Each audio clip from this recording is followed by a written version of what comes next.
How's it going, everyone? We have a guest with us today. Our guest is Nico. How are you today? Good, good. Thanks for having me Awesome. back. Of course, it's good to hear from you again. What have you been up to in the last year? Well, I shaved and I was Yes, we mentioned how we switched. You pulled yours off and let me borrow it because it's getting cold here. But yeah, well, it's I can't remember the last time we spoke. I think it was September of last year, maybe. So I think it's been a little over a a little bit year. over. Yeah. I guess the most significant thing that's happened in the past year, totally non-magical related. Mhm. I got married. My fiance and I got married back in March. And that Congratulations. Yeah, thank you. It was super exciting and we're having tons of fun. Despite all of the opinions that we had to absorb from all of our married friends, um, none of them turned out to be true. We're having a blast, right? Um, Excellent. and then I don't know I can't really remember where I was at the last time we spoke and what I was working on. I It think seemed very grade related and yeah. Golden Dawn oriented, from what I can tell. Yeah, and I guess I'm still within that. I'm still Mhm. within that sort of framework. Mhm. And I think because of how everything emerged for me, I don't think I could really do anything other than some Golden Dawn-esque type work, right? Mhm. Um, I still have all of the tools and implements, and they still hold a lot of power for Yeah. me in ritual. When I use those things and I grasp those wands or whatever the tool or implement is, Mhm. uh, the amount of power that comes through, I can't seem to do that without the tool yet. Maybe. And Um, and yeah. go ahead. Go ahead. No, no. I was just gonna say. I think I used to say the tools are required until you reach a point when you realize the tools are not required. Hmm. Um, and I'm second guessing myself now. I wonder how true that is. Because the psyche seems to really get off on these power symbols that are used Right. in ritual. The wands and the regalia. It just seems to be on a completely different level. And what I experimented with in the past couple of months was let me put all the tools away. Let me put all the regalia away and essentially just doing my daily formula of rituals naked, like naked, Hmm. naked, no robes, no wands, nothing. Right. And it's like, yeah, it's there, and I'm still sort of hitting upon something, and and I felt balanced, and I felt whatever, but then I sort of reincorporated the robes and the regalia, and the amount of power that came through was just unbelievable, right? And I'm like, okay, so now that I've seen the contrast, I'm sort of second guessing that notion of the tools are required until you realize tools are not required. Yeah. Well, Anyways, and you raise an interesting point there, though. I don't think that you're wrong because you use the word realize, and realize isn't necessarily synonymous with knowing. Like when you realize something, you actualize it, like hmm, within your being. So I do think that there is some truth to that. I think that they might be required to invoke that level of power yeah, until you realize and actuate within your being, what those symbols represent. Maybe I don't know. It's a good question. I think what I would probably do if somebody forced my hand and I had to give up all my tools and stuff like that is probably like a deconsecration ceremony of some sorts. Hmm. Because when I look at these symbols, I recognize a piece of myself in them, and they're all consecrated. They've all undergone like a full temple consecration, but it's a piece of me that resides within Yeah. these symbols. And I intended it that way. That was the intention behind the consecration ceremony. And I guess if somebody really bent my arm, I could do the same process in reverse. sort of call all of that energy back into the aura, and reintegrate it somehow with a new perspective, because that's how it was in the start. Hmm. But before, as I was sort of moving through the elemental grades, the outer order grades into the portal grade and the inner order grades, before I did all those consecrations, this stuff was all sort of um, a confused mess within my aura. Uh, Sure. so consecrating an earth symbol like the earth pentacle, and an air symbol like the air dagger, and the water symbol like the water cup, and the fire symbol is the fire wand. That's sort of parsing out those confused pieces of my aura Sure. and creating unity, right? And the Yeah. same can be said for the Adeptus wands. That's the Kundalini force. The rainbow, the gorgeous, gorgeous rainbow wands of the Adeptus minor grade. Hmm. Those are all the component parts of the Kundalini force.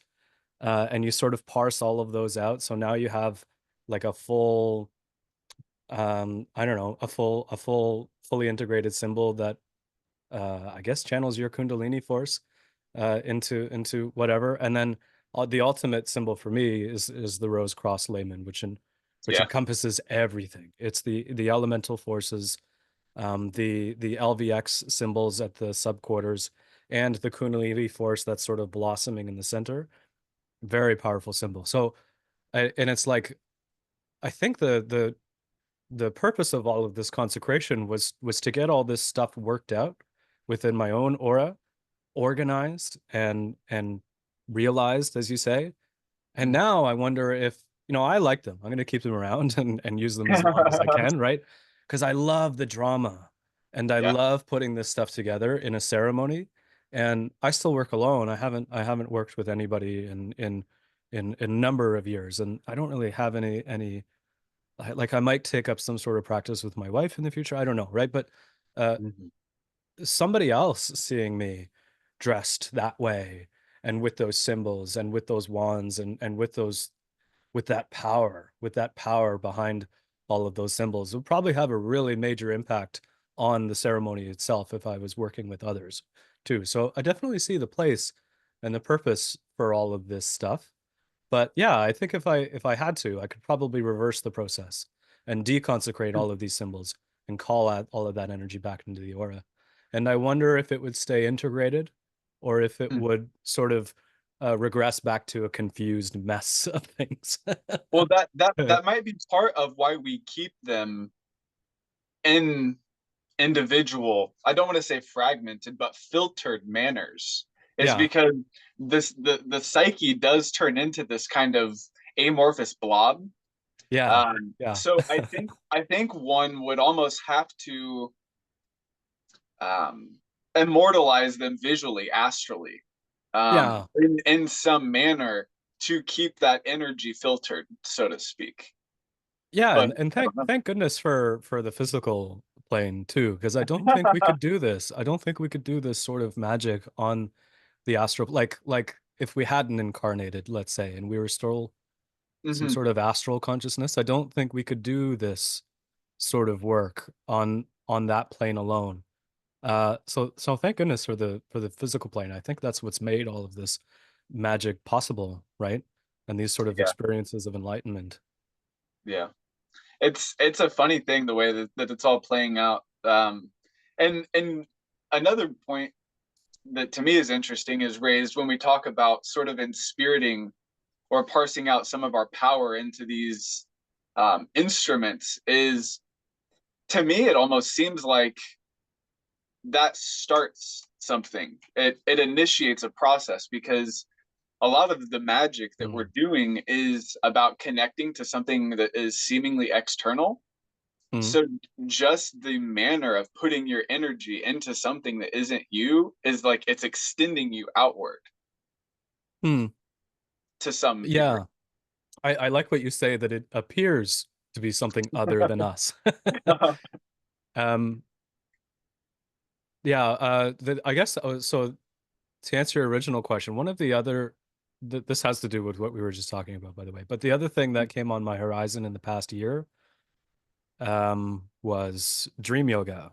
That's what it's called. I don't know if I like the term, but dream yoga. I read a book by Andrew Holacek called Dreams of Light, and it it really like woke me up and got me thinking in a very interesting way. And So it you was, said that was by Andrew Holacek? yeah, sorry, Holecek, I think. Okay. Yeah, I'll Holacek, pick that yeah. up. Dreams of Light. Okay, please continue. Yeah, yeah, and it blew my mind, like, and it was almost more than I was ready for. And I like books like that. I Uh, like a challenge, and I was kind of wondering, um, I think around the last time that we met, I was kind of wondering, what's next? I want to do the God form thing. Like I think I talked about doing all of the God forms of the Neophyte Temple. mhm, Like, okay, that might be fun. We'll do some zodiacal magic, some zodiacal invocations, see if there's a way to integrate those archetypes into the aura. And then what? What's next? And I thought when I stumbled upon the dream yoga, it seemed so powerful. And it seemed like the last frontier. I don't think there's anything after that. I think you huh. do the dream yoga and that's kind of it. Like and what was appealing about it is it seemed to hold a promise that if you became adept enough at dream yoga, um, maybe I'll explain this another way. So the basic idea is supposedly there's um, adepts out there, like Buddhas out there, who can do this sort of thing. Um, I guess the goal of dream yoga is to maintain your awareness Mhm, as you pass into dream, and then mhm, maybe basically have a fully conscious dream. mhm. And dream is kind of misleading because there is dreamless Right. sleep as well, but Yeah. and you're also maintaining awareness in those depths of dreamless sleep. And basically, you never fall unconscious, I mean, it's a ever. totally conscious process. Yeah. Yeah, yeah, yeah. And it's so difficult because all of these words that we use to describe consciousness in the waking world kind of fall apart as you start to talk Sure. about a dream. So awareness, I think I prefer the term awareness rather than consciousness. Sure. Uh, Consciousness maybe sort of alludes to the idea that there's something to be conscious of. Hmm. And in dreamless sleep, there's nothing there. There's nothing to be conscious Right. of. And so it's really tricky to use those terms as you're passing into those really deep realms of unconsciousness. But so to say simply, these yogis seem to be able to. So for example, I still drop out when I Hmm. go to sleep, and sometimes I wake up in the midst of a dream and I realize I'm dreaming and I can fool around, do stuff, meditate, whatever. Uh, and then I seem to fall asleep again and then wake Sure. up in the waking world. And these yogis don't have a dropout period. They seem to be able to just cross over very seamlessly. Maintain awareness. Yeah.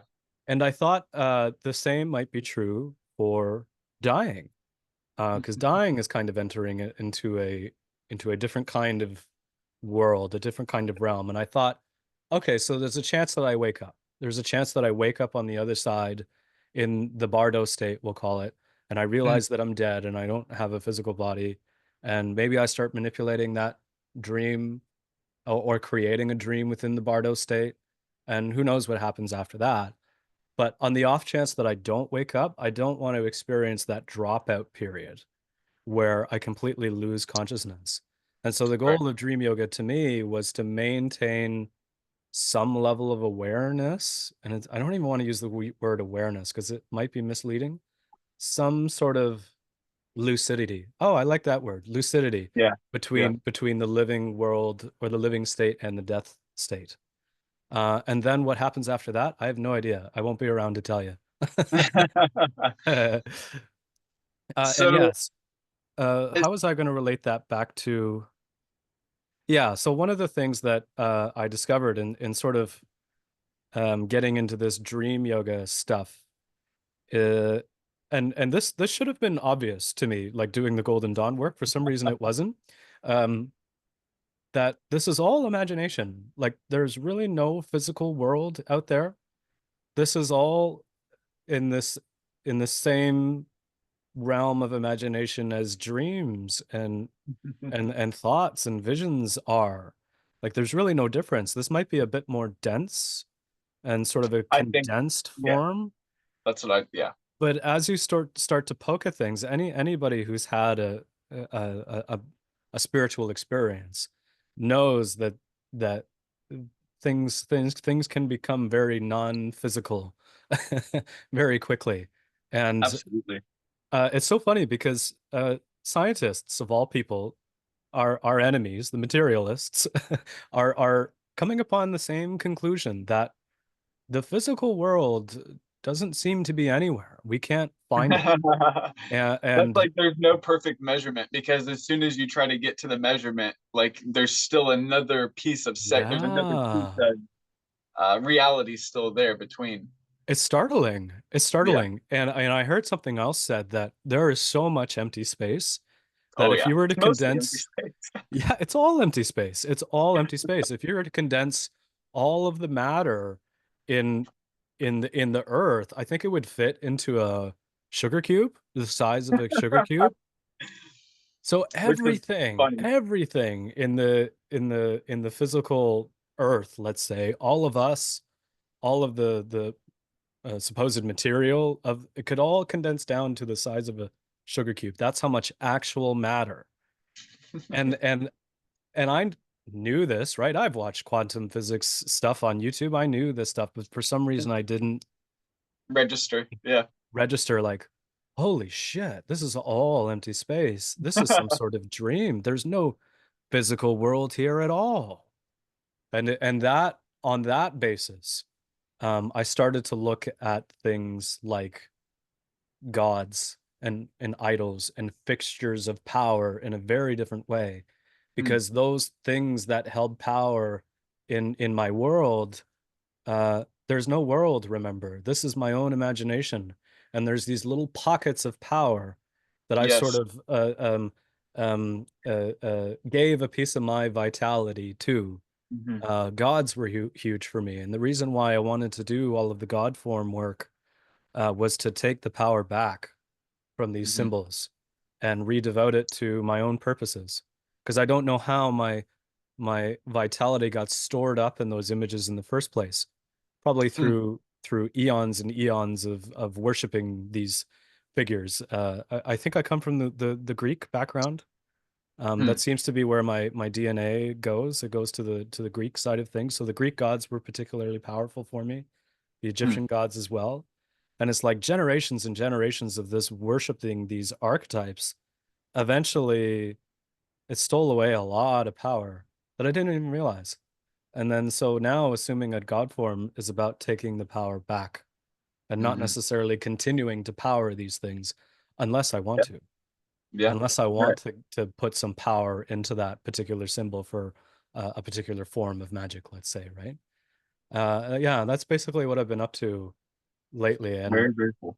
yeah, So you mentioned the dream yoga and how that seemed like the next step for you, and perhaps the final frontier to some degree. I very much feel that way myself. yeah.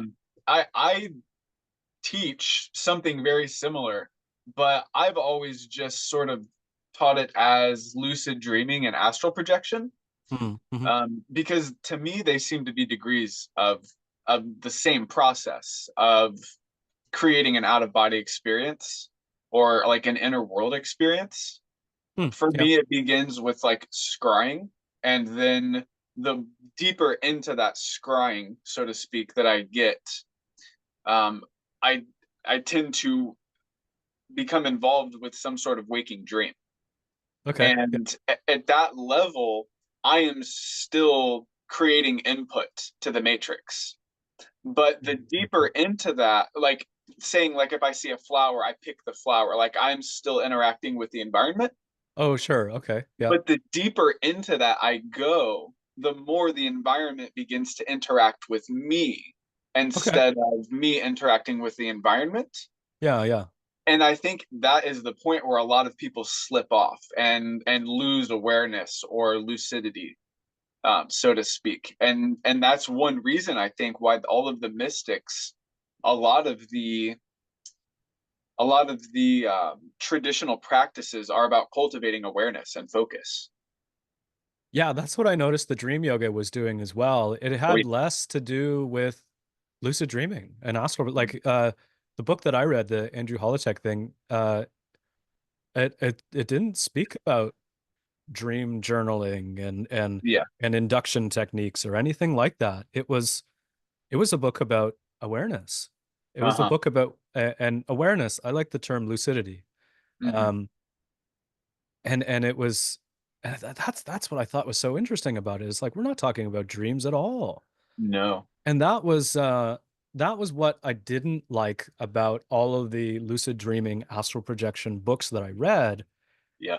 because the dream doesn't seem to be the point. The dream in a way is the unenlightenment. Yeah. And because there's that in a dream you have a subject object relationship. Hmm. Um, I have a friend of mine who says that dreams are very stressful. There's always some sort of, there's always some sort Tension. of, Yeah. and like, yeah, some sort of tension, but also there's two sides to that, right? Sometimes there's desire too. Hmm. And a desire is an unenlightened type state as well, because you have that same subject object relationship happening. Here's me, and here's the thing I need. That I Uh, view as outside of myself. Exactly, exactly. And and now I can't possibly read these books because it's like, okay, so we're trying to perpetuate this Ah. subject-object relationship, this unenlightenment. And what I liked about Andrew Holochek's book is that he seemed to recognize that the point was to dissolve this Mhm. subject-object relationship. And then what are you? Mhm. Then the knower, the known, and knowing itself are all synonymous with the same thing. Yeah. The dreamer, the dream, and dreaming. Yeah. Yeah, are all sort of collapse into the same thing. Hmm. And I don't know how much more enlightened you can get. If you fully ground that experience, that's it, man. Like there's nothing else to go after. That's literally the full gestalt. And that's why I always describe dream yoga as the final frontier, as in you will run out of things to do. You will get the full experience of enlightenment, and then what do you do after that? I've no Yeah. idea. You collect Um, more water. yeah. Yeah, Something yeah, like yeah, that. yeah. There's an old Buddhist like proverb that says like before enlightenment collect water, after enlightenment collect water, or Exactly. something like that. Exactly. Exactly. And I yeah, I think that's the idea. So we get that experience of unity. That's the real Mhm. unity. Uh, Knower, knowing, and known, all synonymous with the same one being. Yeah. And then I think we get to go back and separate again and play Hmm. with desire and fear. Yeah. And I Yeah. always ask friends of mine this question: what does the nervous system do when it's no longer obsessed with survival? Does it seek pleasure for its own sake? I'm not sure. I really don't know. But I think it has something to do with now that now that we know that this subject object relationship stuff isn't real, now that we know that we're creating this fear desire scenario in our minds, now I feel like this is the first time that we actually get to play within the realm of creation and play with creation itself. Fall in love, get your heart broken, experience catharsis and all of these different levels. Because at the end of the day, it's all knower, knowing, and known, just sort of playing with itself. Um, what a remarkable state of being. And you look at guys like Eckhart Tolle, Rupert Spira. I don't know who else has had this sort of experience. I don't think Andrew Holochek is there necessarily. He seems to have teachers who are enlightened, but I don't think he has had that sort of experience himself. But you look at these characters and they still experience stuff, catharsis. I like the word Hmm. catharsis because there's Yeah. sort of a locking up and then a snapping and a locking up and a snapping. Well, there was the Cathars as well, the traditional cult, the Cathars or the Cathars as well. Whenever I think of the word cathartic, I always think of them as well. And what are they But doing? Who are they? I don't know a whole lot about them, but I know that they were some form of essentially priest class. Okay. Back in the day, I don't think they were necessarily Gnostics, but yeah, my memory isn't what it used to be. But yeah, anytime I think of the word catharsis or cathartic, I always think of the Cathars or the Cathars, who seem to be some type of maybe post Gnostic, pre Jesuit mystery tradition. I don't Oh, know. fascinating. Yeah, I've never heard of them before. Yeah, that's cool. Cathar. And I've always thought like it definitely had something to do with the process of catharsis and Yeah. alchemy. Like you said, snapping and locking. Yeah, yeah. Purpose. Oh, well, that's the whole formula right there. Solve and coagula. Yeah, yeah, Exactly. yeah, yeah, yeah. Yeah, and there's the thing that I still notice everywhere I go is this confusion of terms that every tradition seems to have. Yeah. Yeah. And I hear people talk about psyche, and then I hear people talk about soul, and then I hear people talk about aura, and I'm like, do you guys not know that this is all the same thing? Yeah. Yeah. Um, and it's another one of those. It's like, okay, so you discover what you discover in the course of dream, especially the way Andrew Holacek delivers it. I think he calls it illusory form. Huh. This sort of dissolving of the subject-object relationship and realizing that you're always dreaming, and sort of dissolving the Boundary. tension. Yeah, yeah, Oh, dissolving the yeah. boundary within the dream. And I'm like, oh, this is alchemy. Like, Yeah. Oh, yeah. does Big time. does alchemy know that this guy's talking about this stuff? And it's like there's so many different ways of describing this stuff. I think every tradition has got their own Yeah. slice of the pie Yes. in describing these sorts of things. And what's interesting is psychology also is well, sorry, I don't know if this is true. Not all psychology. The brain science guys are in for a bit of a wake up call, but like Jung had his own way of describing this stuff within his Mhm. own sphere and using Mhm. his own terms, right? And Yeah. even fiction authors, I notice fiction authors who who are like budding and about to sort of wake up. They seem Hmm. to be able to put this stuff into their own terms within their own stories.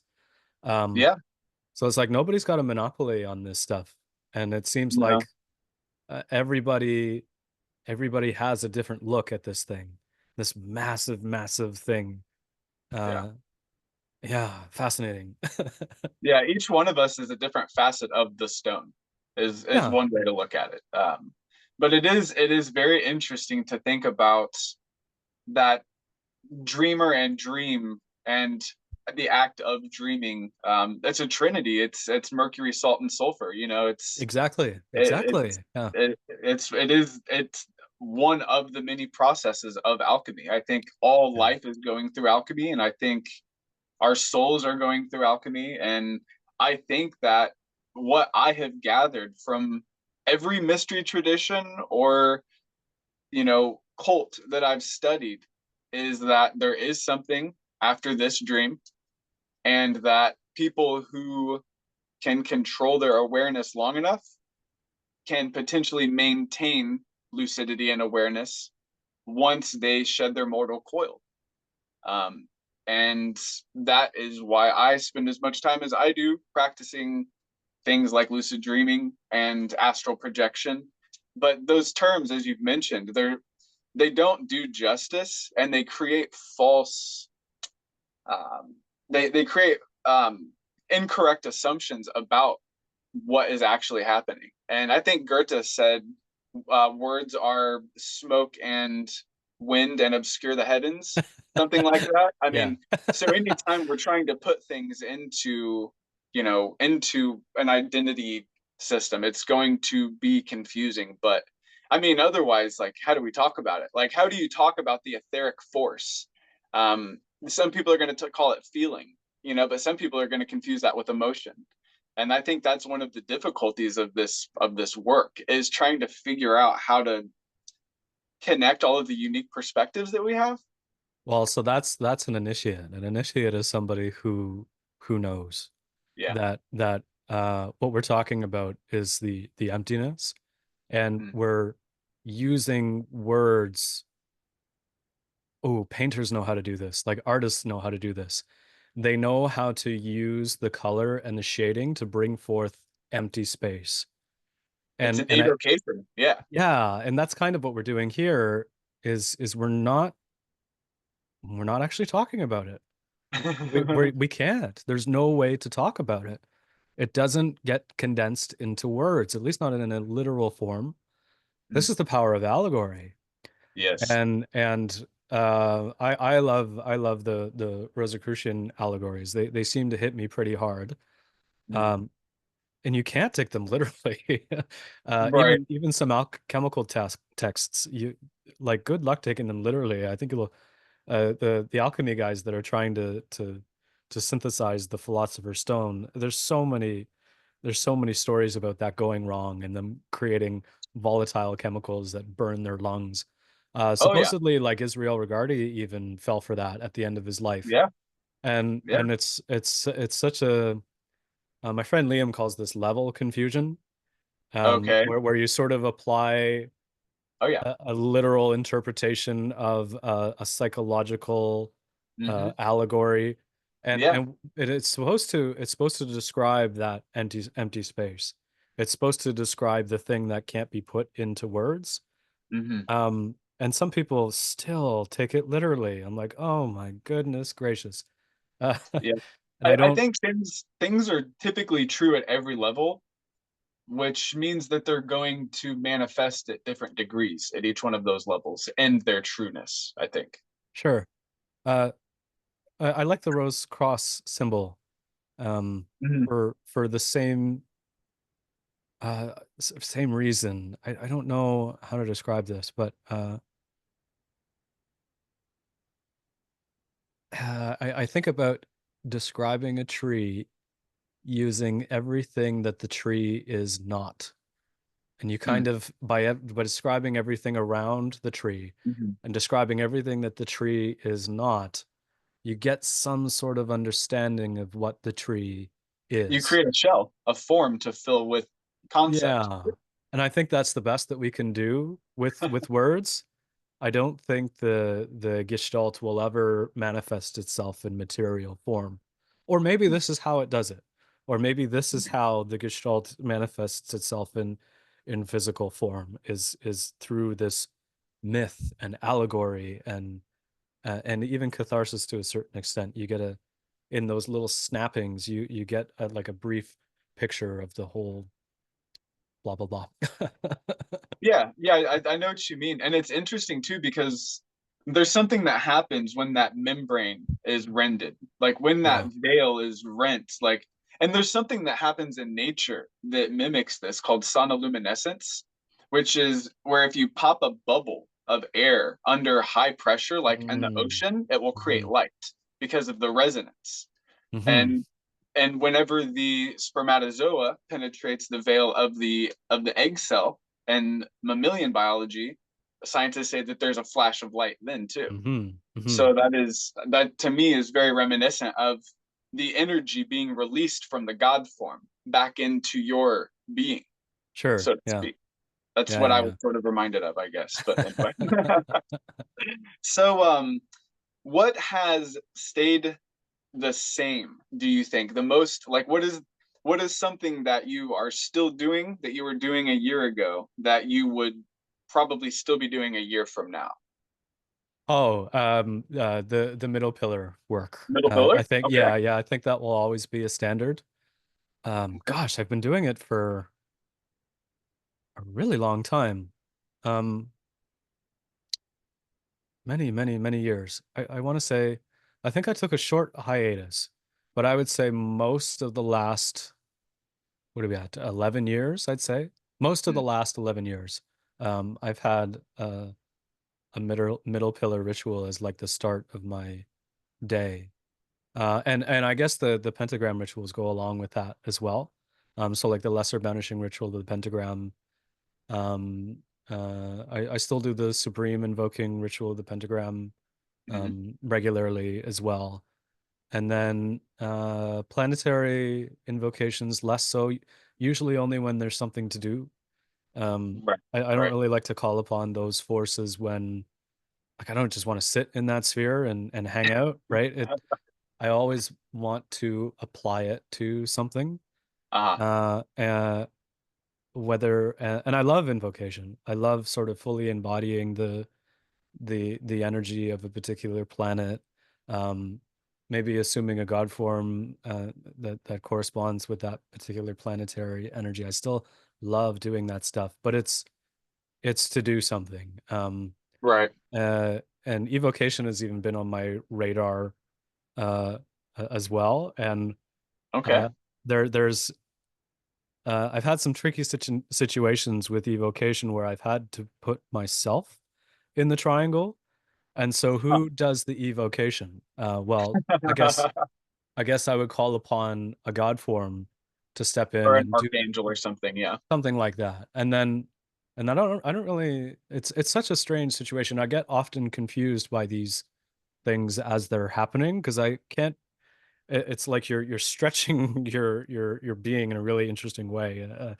Yeah. And it's weird to sort of observe yourself Hmm. in another place because it does raise the question, well, if I'm if I'm over there, then Who's right here? what Yeah. is this thing that's now occupying the temple space, right? And it's extremely powerful stuff. And I've had the most uh healing from those kinds of evocations where it's not necessarily a complex or a demon that I've put in the triangle, but actually like putting myself in there. Mm. Uh, and and because then that's the real, we were talking about that subject object relationship before. This is how we can use that in ritual to have an experience of pure deity, pure deity, right? And surrendering to that enormous, enormous being and be Mhm. completely dissolved by it, right? And then, we sort of at the end of the evocation process, uh, there's a part where I dissolve that subject object relationship. And both, if it's me doing the evocation, I'll say I and the complex, or I and the demon sort of dissolve, because in the process of evocation, I'm recognizing that this thing arose out of me. It is Mm. my substance and it is my form that this thing is taking. And recognizing that this thing arose out of me, I give it permission to dissolve. And then we both dissolve. I dissolve as well. And then Because the it's just boundary. pure, Yeah. yeah, pure deity. So I love that kind of magic. And I love, I really fell in love with it this year. And I probably had the most amount of growth and healing from putting myself in the triangle as opposed to a demon or a particular psychological complex. That Yeah. is very, very interesting. And I definitely I see how I've done that myself in different ways.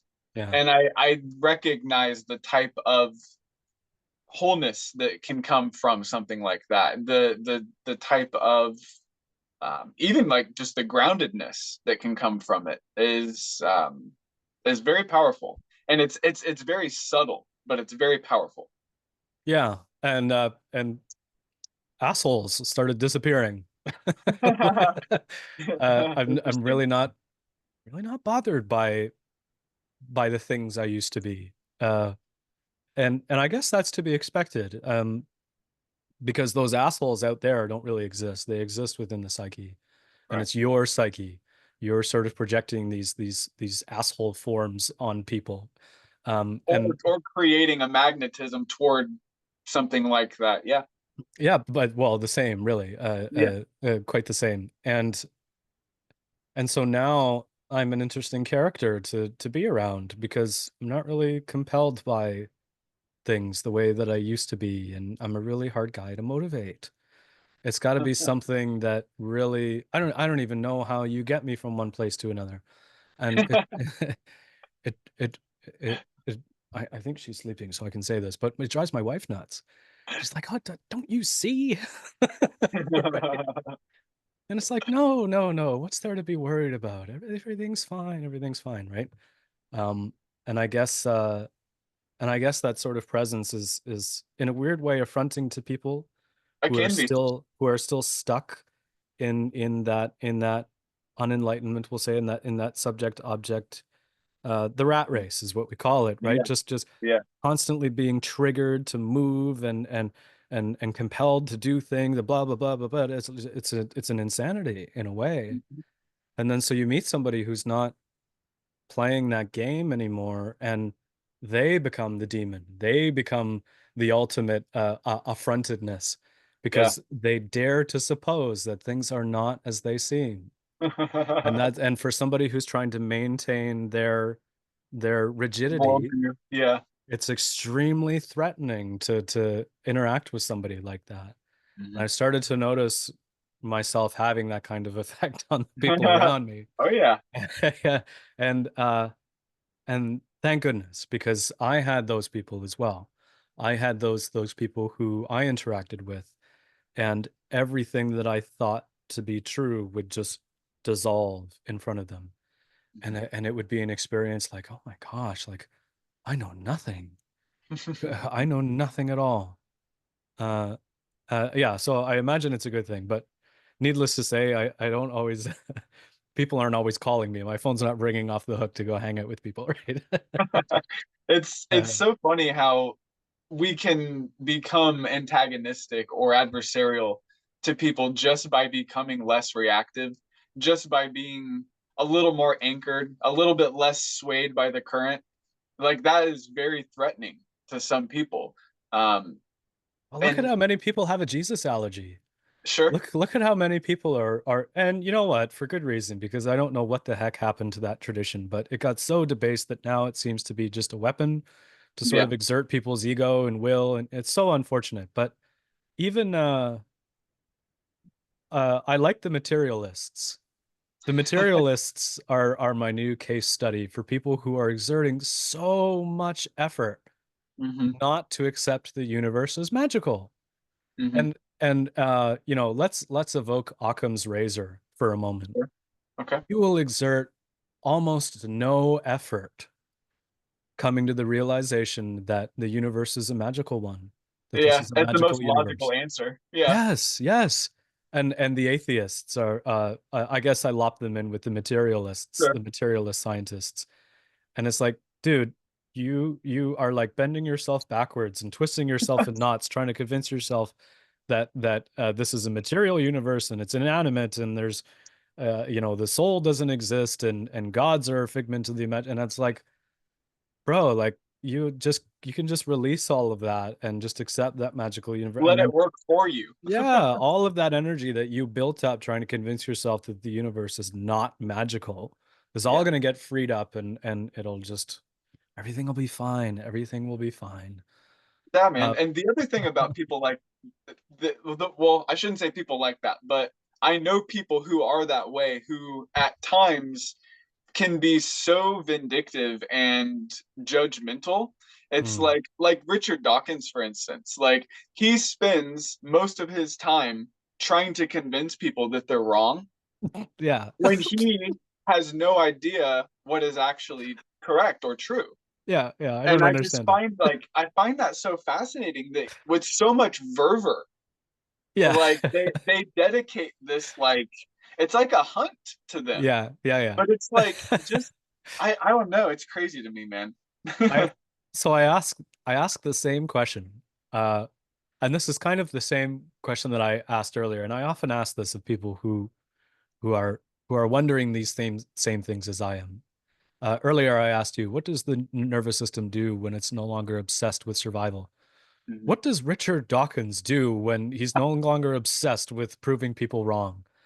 And it's like there might be real gifts and real purpose inside of these people, but it's Yeah, getting so stifled by this crusade that we don't even get to see who these people really are yeah. because all of this, I don't know what the heck to call it, insanity, absolute Well, like insanity.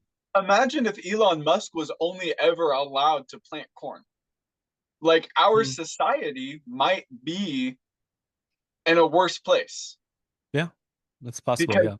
because Yeah. his gift wasn't, his gifts weren't able to be shared.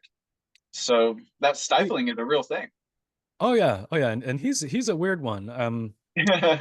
He's so weird because I so badly want it to be there for how intelligent he is, but he kind of proved to me lately. I won't say too much about, we don't want to get political with this stuff, but he sort of proved to me lately that intelligence is not enough, that Oh there yeah. has to be some sort of spiritual something behind the intelligence. Otherwise, you're insane, but you're super smart. You're a super smart wild man, right? And he sort of proved to me recently, as we all sort of know what happened. And I'm like, oh, really? Ugh. Ugh. And he held so much promise a handful of years ago, because you could hear him speak and you can hear that he's not caught up in things, or at least he appeared that way.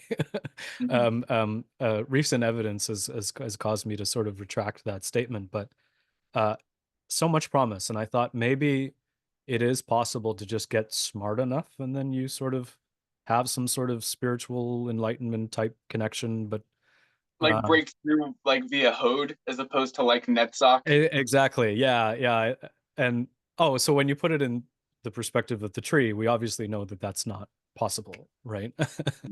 um, uh, yeah, and even studying the symbolism of the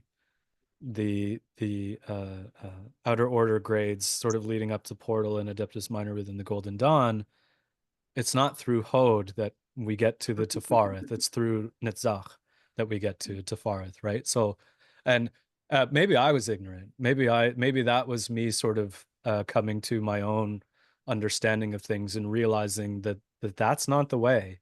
The Mm, way, and so if you look at the path between Hod and Netzach, the lightning struck tower, which absolutely. and you can't get past, you can't even come close to that Tefareth level consciousness without having some sort of losing your crown, so to speak. Yeah, yeah, yeah, yeah. And a big wake up call for guys like that with that mega intelligence, incredible intelligence, such a smart guy, but Mhm. still Yeah, wearing the crown, still yeah. wearing the holding on to that imagined Well, supremacy over the and material. that's why I chose him because like he's a perfect example of someone that is constantly using magic and Yeah. constantly at the front of discussing quantum consciousness, but completely ignores any, I don't know, non-animistic aspect like of it.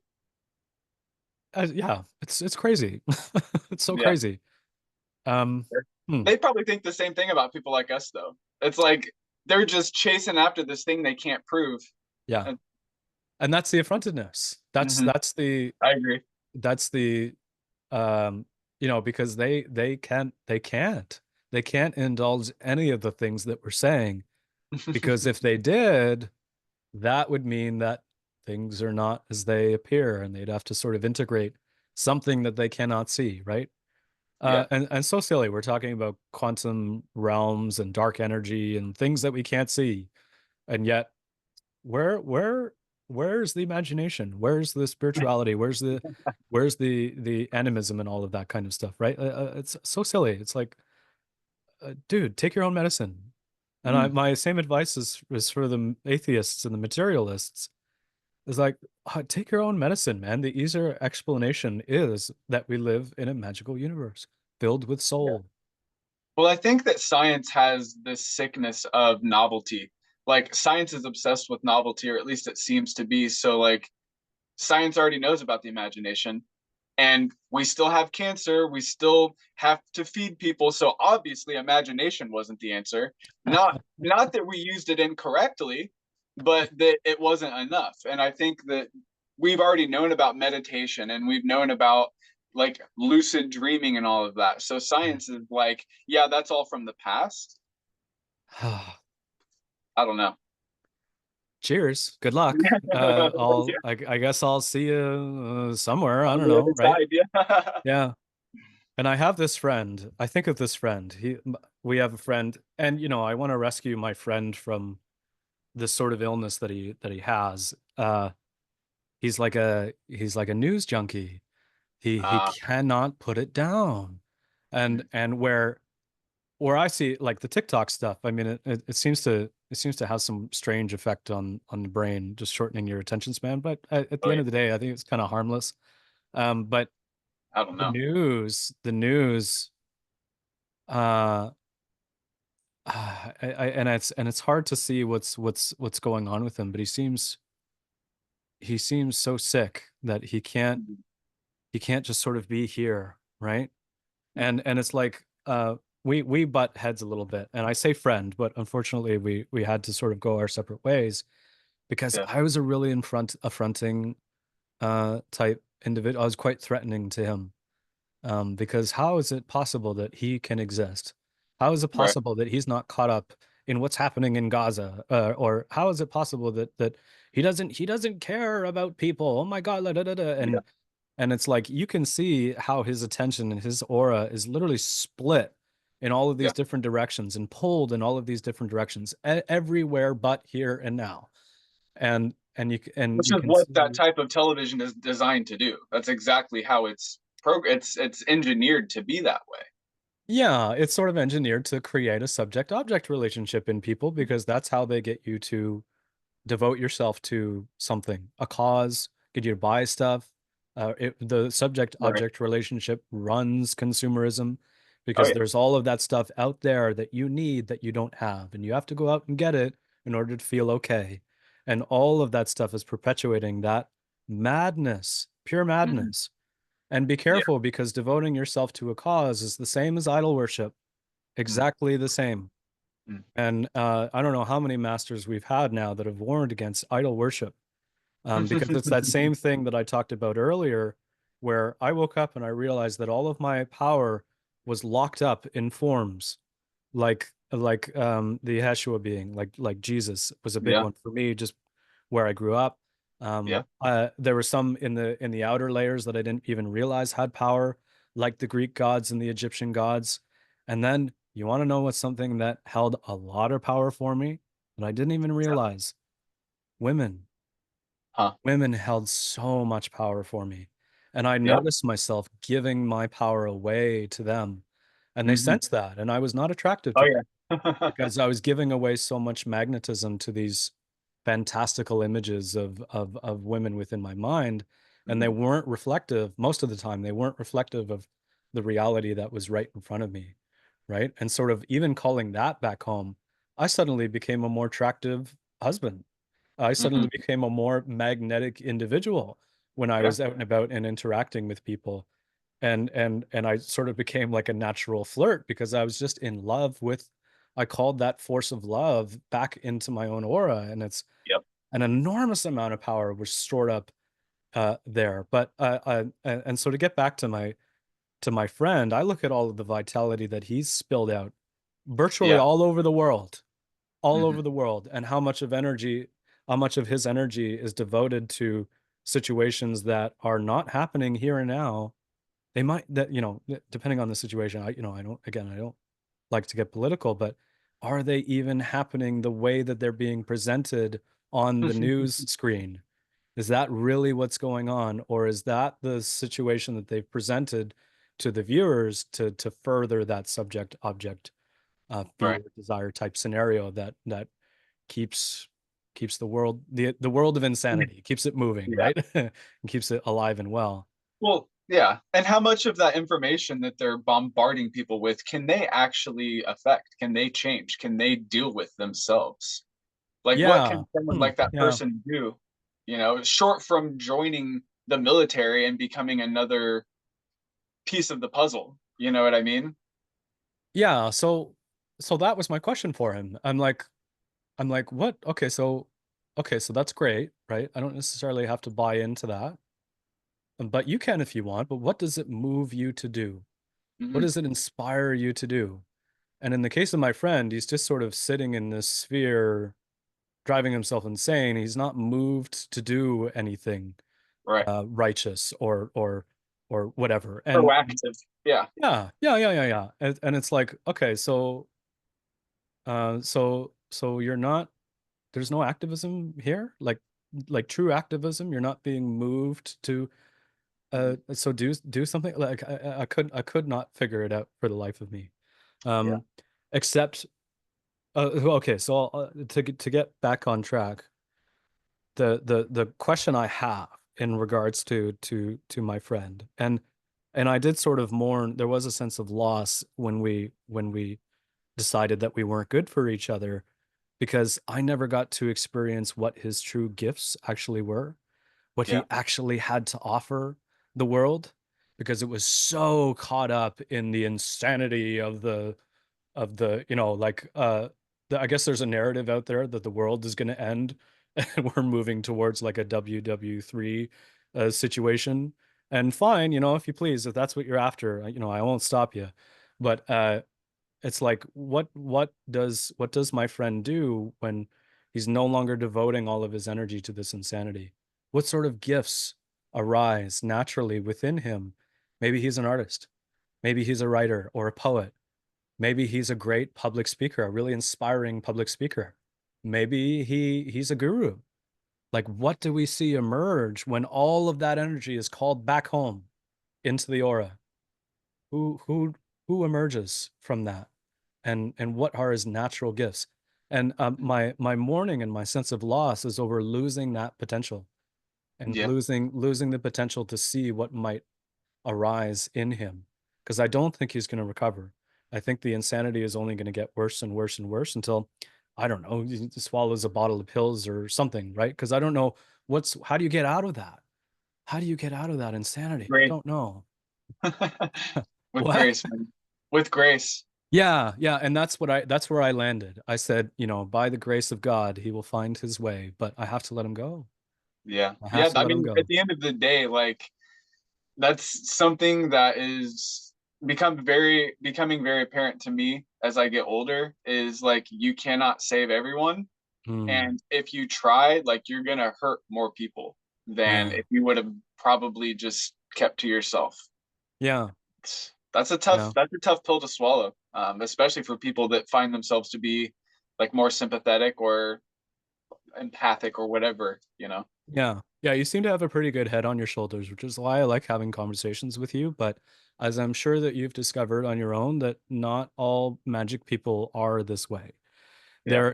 They're the the allure of a magical practice itself, if you go after that, you have to realize that there's a complex in place that's compelling you to go after a magical practice. And it's different for different people, but I've met people who have a god complex, who go Mhm. after magic to try and assume some sort of godly power to influence others and outside situations, and all the magic does is force them to More confront unstable. that, Yeah. more unstable, and force Yeah. them to confront that god complex by making it stronger. If Hmm. you already have that sort of stuff going on and you do things like the lesser banishing ritual, the pentagram and the middle pillar, and Lord help you if you start doing invocations, uh, you're going to strengthen that complex that you have. But that's the point. Like, you strengthen those things so that you can let them go and dissolve They them, become more recognize them. obvious. Yeah. Sometimes it doesn't go that way. Sometimes, the person sort of gets high on that inflated Oh yeah, ego, for sure. right? Uh-huh. Uh, and like I said, you seem to have a pretty good head on your shoulders. Why I like having conversations with you, but we have to be careful, because the people who are attracted to this practice are usually people who have got some sort of complex in place that the Mhm. magic is fueling, and it's Yeah. making that complex even more powerful, right? Where it's supposed to be an aid to help them dissolve those Yes. complexes and call everything back home, and that catharsis, that breaking of those links inside of the psyche. Yeah. Or the barriers and boundaries that are built up. And that's another reason why allegory is a powerful tool. Because Mm. if someone doesn't have that connection with their spirit, and if they don't have an understanding of natural processes, then they're not going to be able to extract and extrude as much from the allegory as Mm-hmm. someone who has unlocked their own internal symbolism, as someone who can actually retain their attention and their focus. Yeah. Well, so So, that's the from my perspective, that is the difference between an initiate and a non-initiate. sure. Somebody who has touched it down for Yeah. real, and is like there's a term for this in the Eastern traditions called right view. Hmm. And it's this is an Andrew Holicek thing. I read it in his book. But right view is pretty straightforward. Like you have the correct perspective, Hmm. and you're sort of awake. You're awake. And I don't think initiate is necessarily an adept, but I think Right. adepthood is an inevitability of initiate, given enough time and experience, right? I don't know what the timeline is. I suppose it's different for different people, but one of the things that surprised me in going through the Golden Dawn work is I thought, you know, the way it's structured, and by the way, a lot of people think this, that the outer order grades, right? Earth, air, water, fire in that order, and then you have the portal grade, the grade of spirit, and Hmm. then those sort of get you in contact with your higher self, and then your higher self and the LVX formula sort of take you from there. They take you the rest of the way up the tree, and then at some point, supposedly at some point, you get further and further and further awakening out of that, and you get this sort of blooming. This is why Hmm. the rose at the center of the cross has always been such a powerful symbol for me, right? Because you touch down on the Sephiroth grade, the grade of Adeptus Minor, and the division between you and your higher self doesn't really exist anymore, but there is the sense of blooming, and we can see that in the analysis of the keyword, the LVX Hmm. formula, the sort of death and resurrection process that occurs in the state of bloom. And then that Hmm. bloom carries you all the way up to the very top of the tree, but not really. I don't think you can ever attain it. And thank goodness, because that'd be kind of it'd It'd be be kind of a awkward. letdown. Yeah. Yeah. Sort of anticlimactic. But I think there's just further and further and further and further degrees of awakening. And I don't know if I coined this, but I don't know if I read it somewhere. If I were to, maybe I got it from Paul Foster Case because he had the right perspective on this stuff. I'll just say that it was him that said this, that there's only one grade of adepthood, and multitudes and multitudes of degrees of advancement within Right. that one grade. And it Right. makes me scoff at these temples that have Adeptus Major rituals and Adeptus Exemptus rituals, and the audacity to even consider that the higher grades at the top of the tree are attainable in human form. It's Yeah. like, oh, okay, so we haven't gotten the point. That's what I can see. Yeah. Like, So do you understand? yeah, it's like Like, there obviously is an abyss. Yeah. Go ahead. yeah, obviously the Tafarith symbolism didn't hit with them, and they didn't touch down properly, and maybe that didn't get integrated somehow. Bad teachers, I don't know what it is, right?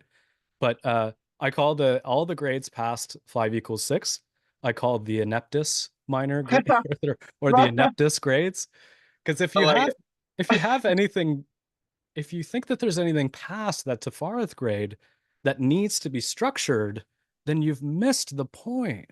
You have to go back and reassess the Tafarith grade, because like I mean, once you have the knowledge and conversation, what else do you need, dude? Like what else do you need? There's nothing else that's required. You and the higher self sort of take it from there, and then who knows where you end up? Who knows?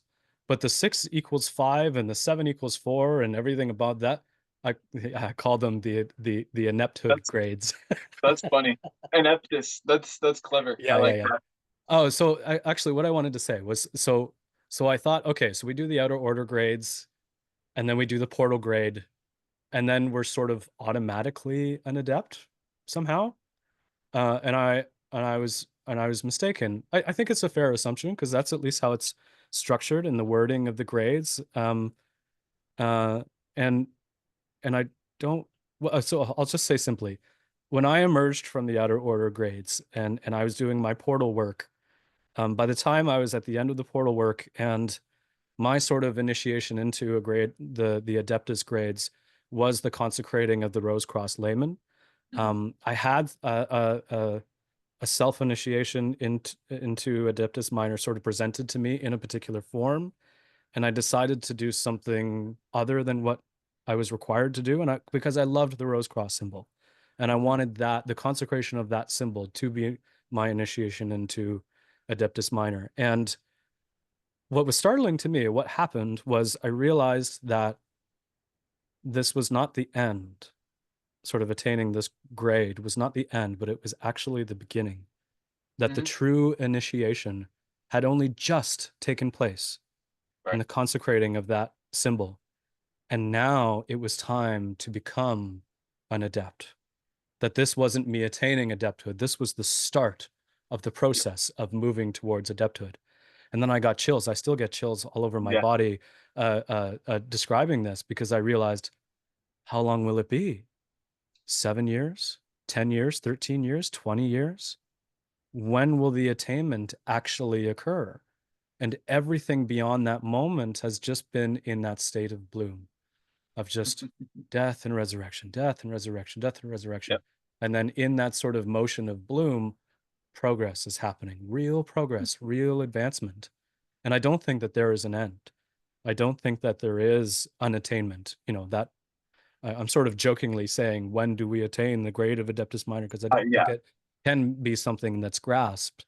I think the person who is in that state of bloom is the initiate, is the true initiate, the true adept, let's say, right?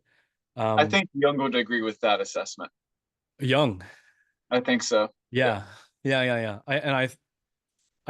I worry about people who say anything other than that, and I've always I've always thought it funny, because by professing a particular grade, especially those higher grades, you're basically Yeah. doing the opposite. You're basically telling me that you haven't gotten the point, and that again, I don't know what happens. I don't know if it's debasement. I don't know if it's bad teachers or a combination of that.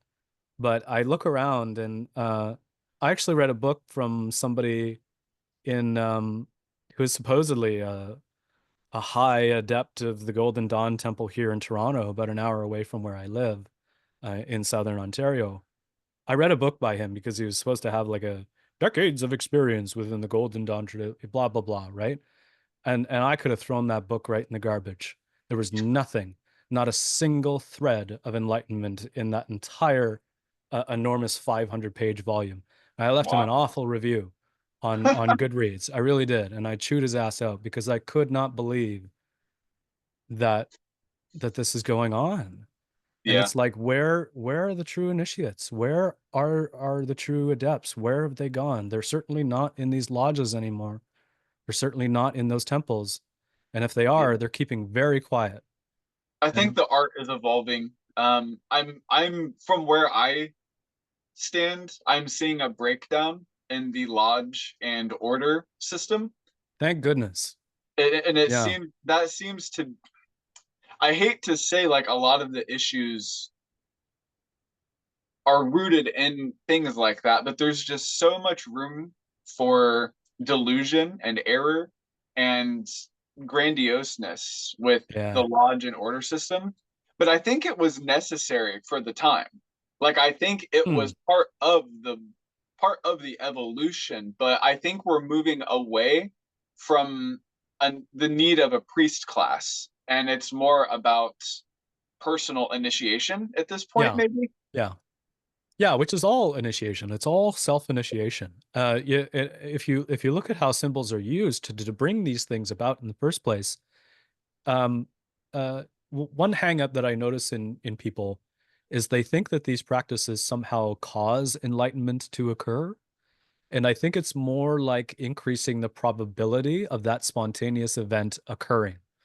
It's completely spontaneous, that there's nothing that can trigger this thing or cause this thing, but Right. it's sort of like a gardener, Yeah, where you just create the right conditions, I and like that. by the grace of God, everything emerges from the ground and falls into a state of bloom. But you Hmm. can't force a Yeah, plant up out of the ground, and you can't force it to bloom.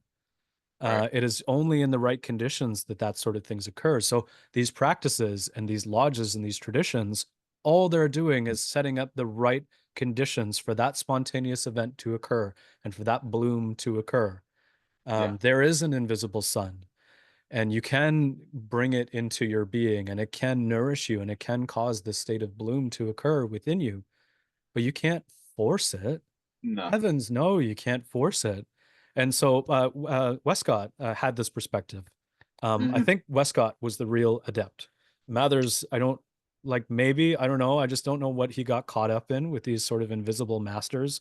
But Yeah. Westcott seemed to have the right perspective on things. And uh and he's my favorite example because he was a coroner and he was Mhm. well established Yeah. in his profession. And if they ever caught wind of his practices, sort of outside his profession, he would lose his credibility Yeah. as a coroner. And that's what the world was like in the late 1800s when these traditions emerged. We weren't ready to have the magical conversation, right? And I think we're in such a more enlightened place now where these Hmm. these things are like open now and we can have these kinds of conversations. And there's no more inquisition. There's nobody going to come Yeah. after us and burn us on stakes, right? This is even something that I still struggle with. One of the things that I have to put in my triangle, let's say, is the Inquisition, because I don't know where it is, but somewhere in me, there's still this fear of getting found out and Hmm. getting ridiculed. Ridiculed is probably the most painful Yeah. of tools that this imaginary Inquisition can use Sure. to hurt me, right? And because I don't think I'm going to be murdered or burned at the stake or anything like that. But it's the public ridicule, I think, that I Yeah. fear the Being most. ostracized in today's day and age Ostracized. is Yeah. not a simple thing. Well, and it's funny too how we go from like part of the spectrum is wearing this like a costume and a Yeah. mask and parading it around like it's the whole identity. And Yeah. then Yeah. there are the other aspect, which is like, I don't want anyone knowing that I do this stuff because I don't want to Yeah. be burned at the stake or, ridiculed at work or lose my license, Yeah. Yeah. Yeah. That's exactly right. And so I'm somebody, I haven't broken free from that. Mm, I want to be more open with people, and I want somebody to have the ability to just approach me anywhere at any time and have this kind of conversation with me. yeah, But I don't wear symbols when I go right. out. I wear very plain clothes. I shop at Walmart, right? Very plain clothes on purpose because I don't necessarily want that kind of attention. Yeah. And because I've done the opposite. I used to wear symbols and I used to go out. I almost bought like I guess Sandra Tabitha Cicero has a little shop online with like a Mm. sweater with a rose cross layman on it, all this kind of golden Oh, rose. wow. Yeah. I Full almost, yeah, yeah, regalia. yeah. I almost bought that stuff and to wear it out in public. And I got to a point where I didn't want that kind of attention anymore. Yeah. Now there's a bit of there's with wearing those plain clothes and being rather plain as a personality as well, there's now a sheath or like a veil Yeah. where you really have to know in order to recognize me, you basically have to be some sort of Yeah. initiate Oh, or yeah. adept in order to recognize me in public. And that's my filter. I'm no Yep. longer attracting the exoteric tarot readers and new age monkeys that are, I don't know what they're high on, but right. Because that's probably what I would attract if I had Sure. pentagrams and witchy stuff all over me, right? Now I want to attract the adepts. I want to attract the true Yes. initiates who can recognize me across the room in plain clothes, totally plain Well, clothes. and there are people that are adepts that won't talk to you if you're wearing symbols because all of a sudden if you're talking to someone with a Yeah. symbol on, you're wearing that symbol too to some degree. Yeah, yeah, But and if you're talking to someone that has a pentagram sweatshirt on, people are going to wonder, do they believe in that as well? yeah, I'm one of them. Like that's the best way to get me to move to the other side of the room is Yeah. because I can tell that you're not at a place where you can have this conversation with me for real. Yeah. And I might scare you. I might scare the crap out of you if I approach you in that way. And maybe if the process has started, Yeah. I might scare the crap out of you because you might see me for real. And Yeah. before you're ready and before it's appropriate. And usually when somebody is sort of adorned in those symbols in public, it's a good indication to me that that person is not ready to Mhm. have that kind of conversation, right? Yeah. I met a guy who recognized me He recognized that there was something about me that was Mhm. interesting, and he wanted to investigate. We went out for coffee, and he was a plain clothes guy. Um, I fell in love with a Kindle because nobody knows what I'm reading. Oh No, yeah, nobody yeah, has any idea what I'm reading, right? And he was right. similar. He had a Kindle on the bus, and I couldn't tell what he was reading, but we recognized each other. We sort of there was some sort of quality about each other that we recognized, and we got talking and like instant connection, right? And then we decided to go for coffee Mhm. because he seemed ready. He seemed ready to have the real conversation, and we had a great Right. time. I think we're going to meet again, right? I don't know what his path looks like, but that's an example of somebody who captures my interest. Is Sure. somebody who's just in a plain sweater, plain clothes, nice haircut, clean shaven, right? And part Yeah. of getting rid of the magician mystique that I had the last time we spoke was exactly Mhm. that. Is like I Yeah. wanted to be a bit more plain, a bit more invisible, so that I'm attracting the right people and I'm Right. attracting the people who have a real grasp on this stuff, rather than Absolutely. the exoteric new age. I don't want to call them clowns, but I don't know what they're doing. What are you doing? Yeah. It's Yeah. that's a very interesting thing, and I mean from personal experience, some of the most enlightening conversations that I've had, or stirring conversations that Mm, I've had with a stranger, is someone who's just awake and aware and right yeah. there, right then, you know? And it Yeah. Yeah. Yeah. a lot of times to me, that is the sign of someone that is enlightened and awake, is they are right there with you. They're Mm. conscious, they're breathing, they are grounded in the right here, right now. Like a lot of times those are the people that I'm looking for to talk Yeah. to, someone that's actually alive. Yeah. Yeah. And I totally agree. I had an experience like that. I think I've only met one enlightened being in the flesh, like in real life.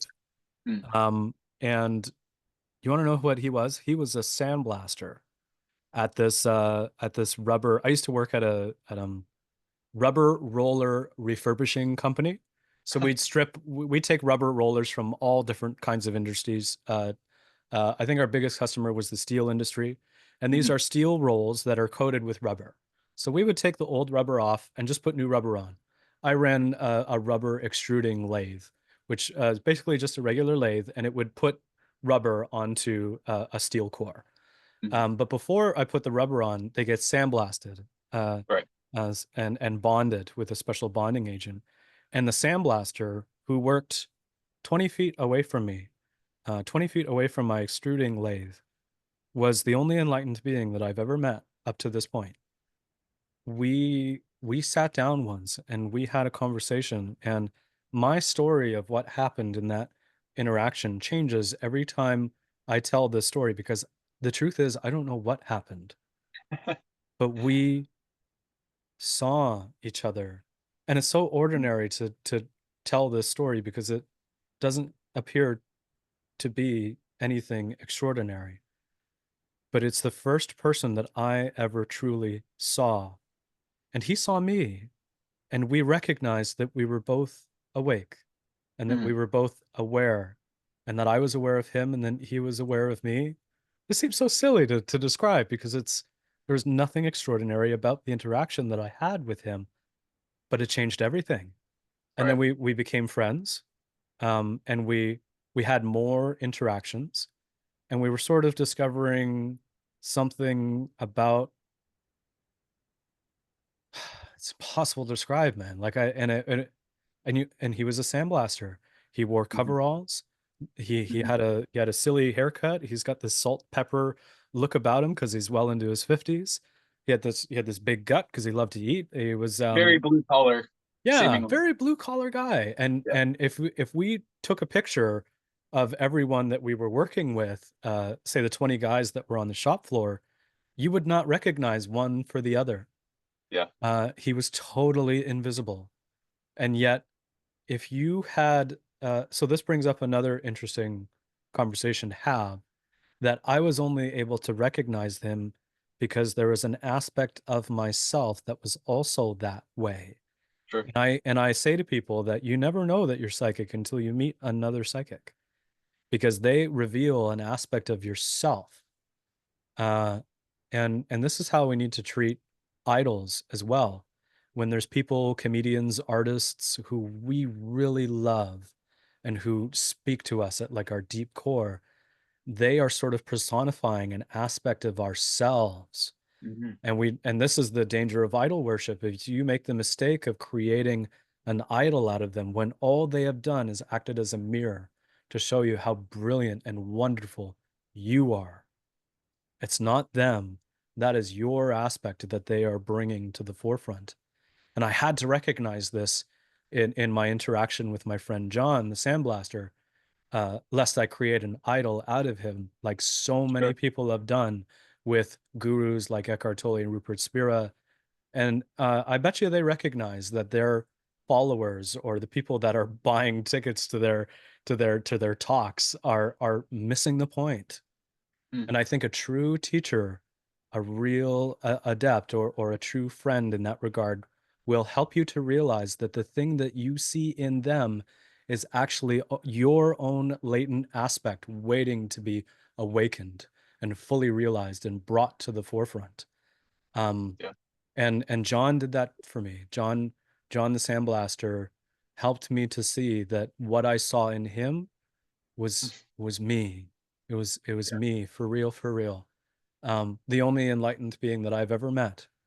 And we went our separate ways. We interacted for the time that we did, for whatever purpose, I don't know. And it was by the grace of God that I discovered him, because I would not have known that he was there, because he was totally visible and totally ordinary. Now, I have also had interactions with people who claim to be something that they're not, and Mm. claim to have these grandiose ranks of adepthood, and they're the most unenlightened people that I've ever met. And I'm thinking of one guy who's local in town here, who runs a Sacramist Academy, whatever the heck that is, modern mystery school, claims lineage is back to King Solomon, right? Ugh, come on. And he runs a shop, and you go in there and he's angry and he's depressed. And Uh, one day I went in there, and I'm ringing the little bell at the front counter. I'm looking around. I needed incense. I'm there. I'm ringing the bell at the front counter, looking around like, where the heck is this guy? I knew his name. I shouted his name. I'm not going to say his name because people will know who he is. But I shouted his name and I said, "Hey, where are you?" And then all of it, and then I just hear this. Well, he was sleeping. He was sleeping in the other room, and not sleeping like having a nice little afternoon nap. This guy couldn't keep his energy in order. He mm. obviously had something, because he had completely destroyed his body and his aura, trying to seek something, I don't know, maybe godly power or something like that. And that's sort of the dangers of idols too, is you sort of devote so much of your vitality to something, it can actually sap you of, like, Yeah. you can't even stay awake, right? Here's my wife. um, and and it's like, and I saw that in him, and I'm like, oh my gosh, this guy doesn't have it at all, Yeah. despite the persona that he's built up around magic and mysticism and mystery schools, right? So it Right. goes to show you, like, there's the contrast right there. Here's the guy, the temple guy, the wizard guy who's supposed to have it all, has nothing. And yet the ordinary average Joe, his name was John, for Christ's sake. And it's like, yeah, John, he wore coveralls, had salt and pepper gray hair, loved to eat potato chips and drink Coca-Cola. Yeah. And he was the most enlightened being that I've ever met. Now, Amazing. do you think that that is something like an eclipse, or do you think that that is something that is consistent? Do you think that that There's was just a obviously a moment in crossover. time? Mm. There's obviously a crossover, because I have a friend who has something. I don't know if he's got like what my friend John had, but he's got something, and he was a member of Golden Dawn temples for forever. And if I'm being honest, like, if somebody had to force me to track my lineage to the Golden Dawn through somebody, it would be him. He has some real authenticity in that regard, and he was part of a Golden Dawn temple. But him and his teachers, they all seem to recognize that these lodges and these temples their heyday was long gone, and that things were moving in the route of self-initiation. And Yeah. I would say that that's what he helped me with more than anything, is understanding the path of self-initiation. All initiation is self-initiation. So you're just using the symbols yourself to, Mhm. again, create that perfect little garden for the flowers to arise. Uh, and so because I think I'm more on the self-initiation path, it's hard for me to say where my lineage lies, but I would say it's through him, because he's kind of the only connection that I have to the Golden Dawn. It goes him, and then his teachers, and then Zalewski, and then potentially Rigardi. We don't know, right? It gets hard to trace that stuff, but all he did, I've never undergone any formal temple initiation. I've never seen the inside of a real a Golden Dawn temple, except the one that I've created in my head. Right, right. And arguably that is the real Golden Dawn Right. temple, is the one that Yeah. exists on the astral plane, right? So I have that, but I've never been initiated. I don't have any charter. I don't have any piece of paper saying that I am what I am. And so, but what I meant to say was he was kind of both. If you saw him, he wears plain clothes, right? I don't think you would have to have that aspect to yourself in order to recognize him in public. And we've always talked about that. Like, he lives very far away, so we've never actually met in person, but we've always talked about that. You know, like if we were in a group together, or we went to the same party, would we be able to recognize each other across the room? And we said yes, of course. There would be something there, right? Um, but plain clothes, but also was a member of these temples. So I think there is both. Um, but there are definitely guys out there who are grasping at nothing, and they're just as Yeah. bad as the materialists and the atheists. It's like, again, cheers, good luck. Yeah. Well, anything taken to an extreme is bound for disaster. Yeah, yeah, Moderation in all things. hmm. Yeah. Even moderation. Yeah, yeah, I have that because you know, I don't drink, I don't smoke. I just for health, and you know, I seem to Yeah. have an allergy to that stuff um, where it wakes up not nice aspects of me, Interesting. uh, and so yeah, so I just don't do it. But like, yeah, of course I indulge. My wife Christina and I, we do, because we're keto people. I think maybe twice a year, maybe sometimes more. We do a carb week, where it's just pull out all the stops. Let's Apple just, pies and donuts. yeah, yeah, yeah. Let's just have some fun.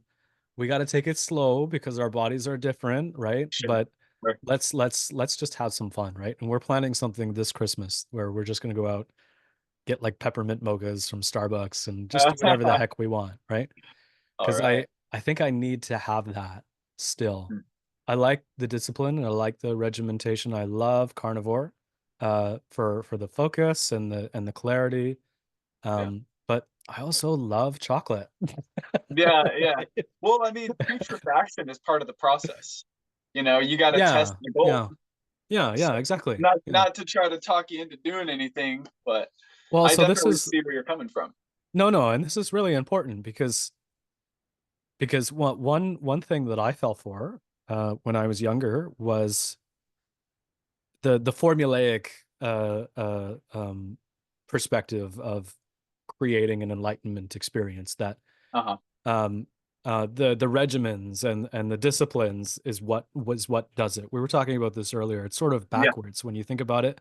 Yeah. Um, and and all those things are really meant to do is just create the right conditions.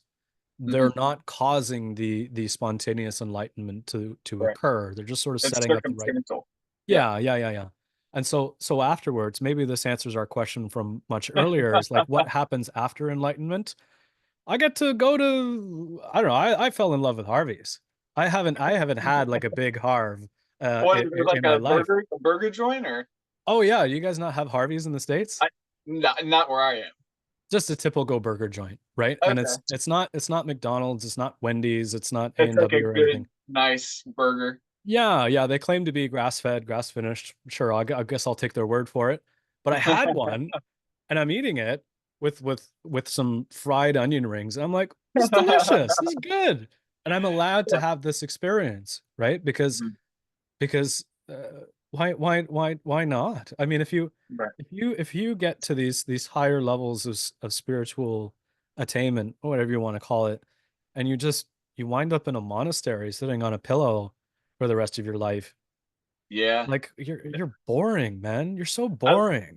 I look at it as like I'm sort of bringing like light to the darkness. Like if I and my Yeah. inspirited perspective go into a place and not necessarily indulge, but take part in things that I wouldn't do on a daily basis. Like I'm illuminating parts of myself that I don't associate with on a regular basis. Yeah. And that can lead to enlightenment in more than Yeah. one way. Yeah. And I mean, I don't prefer it. It's not my Yeah, preference right, right.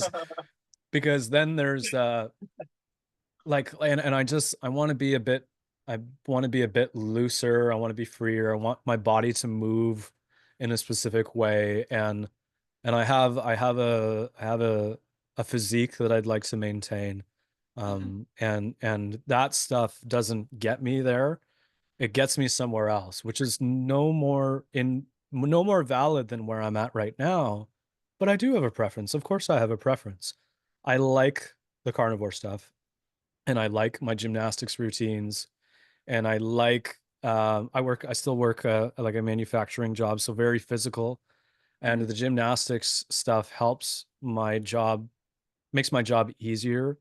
I have more energy when I get home because I'm More exerting less. flexibility too, I imagine. Yeah, more flexibility, right? I can do things that other people can't do, in regards to like bending weird ways to pull on die bolts and stuff like that.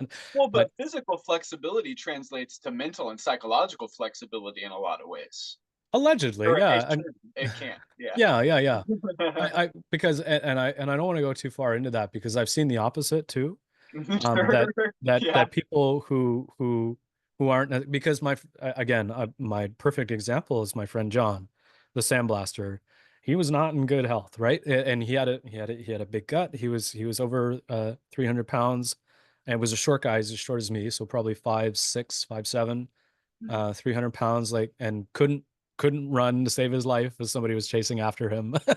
um, but incredible individual. So I don't always want to do that, but there is something there. I like the clarity, I like the intelligence, and I think it's just preference. This is just Yeah. what I prefer. It's no more valid than Harvey's burgers and pizza and ice cream and all of that kind of stuff. It's just my preference, right? Yeah. Well, And it's really important what we put in our body, I think. maybe I'm not. I think so, right? Like, I think yeah, it's so hard to say because it's hard to have this conversation without falling into that space of saying that a particular way of eating or particular way of living is necessarily bad or Mhm. invalid, or that happiness and serenity and enlightenment can't occur if you're eating McDonald's burgers or something like No, that, right? I just mean it's important to be conscious of what you're putting like in your body. Like I think Yeah. someone consciously eating McDonald's is like Oh, I potentially see. better Yeah. than someone unconsciously eating like better food. I don't know. Yeah, yeah. No, It's I would important totally how you agree. put it in, and maybe is how I should have said it. But I like the way you put that. Because I would totally agree that the conscious McDonald's eater is better off than the unconscious hyper vegan whatever. sure, yeah, I don't know what the narrative is now for the best diet. Maybe it's Mediterranean. That seems to be what everybody's raving about. that seems yeah, and I mean it makes sense because like our a lot of our ancestors, survived on something very similar to a Mediterranean diet. So I could see that. Yeah, I guess the whole world's European now. So Welcome to Westernization, man. yeah. Yeah. And how are you? What are you doing? What are you up to? What does your practice look I like? am well. As soon as you asked me, a train came by blowing the horn. I hope they're not too loud today. Can you hear that over there? Just slightly, just slightly. I hope it stops. Okay. So over the last year, I have been focused less on technique and more on philosophy. Okay. So less like, okay, how am I going to perform this ritual? And more, what does the ritual represent? What does it mean? Why do I want to do the things that I'm doing? Things like that. That's sort of Um, that Hod and Netzach yeah, dichotomy. exactly. Yeah, and I guess it's part of my cycle because over the last 2 decades, I've noticed a formula of essentially it relates to the four elements, Okay. or the first four steps in alchemy, perhaps, which is just the process of like calcinating my process, calcinating, breaking apart either what I've been doing, if I feel like I'm stagnating, or if I feel like I'm ready for something new, and then basically just running it through the process of calcination and dissolution and separation and then coagulation. Okay. So I guess right now I'm in that sort of phase of examining my foundation, um, Okay. as opposed to building more on top of it. I guess is what I'm trying to say. Like there I are see. periods in my practice where I'm adding more, and there are periods where I'm analyzing, I guess. Okay. Yeah, yeah. And I see that in Hod and Netzach thing happening, and keep an eye out for where you're, that's sort of revealing of where you're placed on the tree. Mhm. And what I would ask you is with the sort of Tafara thing in mind, do you ever see yourself breaking out of that cycle? I don't know. That's an excellent question. Perhaps it's some latent fear that I'm unaware of, but I think I tend toward that cycle to avoid stagnation or trying to achieve some sort of perfect formula. Because that's what I Okay. see.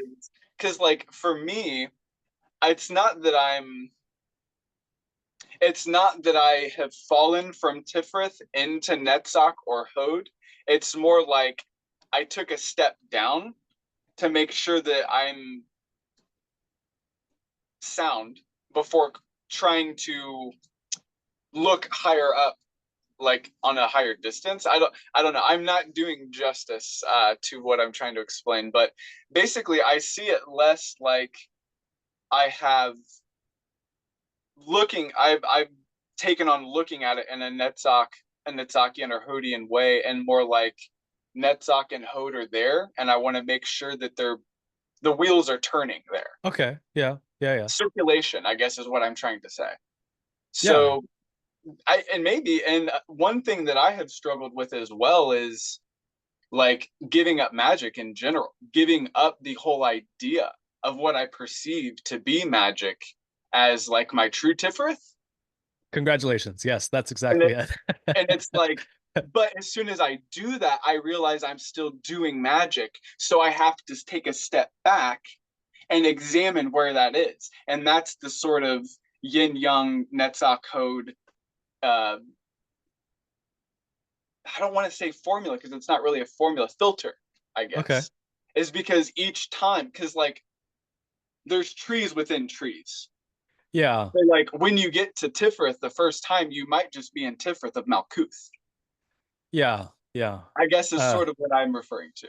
yeah, yeah. Okay. So what I generally see in people, and this was true for myself as well, is rather than sort of um I guess there's this new age concept that we incarnated here from some other magical dimension. I don't know if I like that. Mm-hmm. That might have been true with like the Yeshua being, whoever that was. He might have incarnated from some sort of um, divine realm of Yeah. imagination. I don't know how that worked, right? I don't think anybody does. But for us, I think it's not doesn't necessarily work like that. I think we rise up Mm-hmm. into Tafareth rather than, Sure. because that fall, the typical fall that you hear about, I think is part of the problem is that we had this perspective that there was some grace or enlightenment that we had that we lost and we no longer have. And this is that, you know, the best way to become unenlightened is to pursue enlightenment because Sure. it Yeah. hasn't gone anywhere, right? And I think Mhm. that fall narrative, I don't Yeah, know about that's I that. don't think that's how I'm approaching it. I could be wrong. My whole thing all along has been like blankets have been thrown over my head. And Okay. like I'm just trying to remove the blankets, Yeah. is one way to think about it. But I don't think I'm experiencing it like I'm falling. It's more like I'm climbing, but before I climb, like I go back down and check the carabiners to make sure that Okay. they're soundly lodged in the, the face of the mountain. Because delusion is something that I've seen at the top of the mountain a lot. Interesting. And Okay. so, and you could call it a mountain, you could call it whatever, but a tree.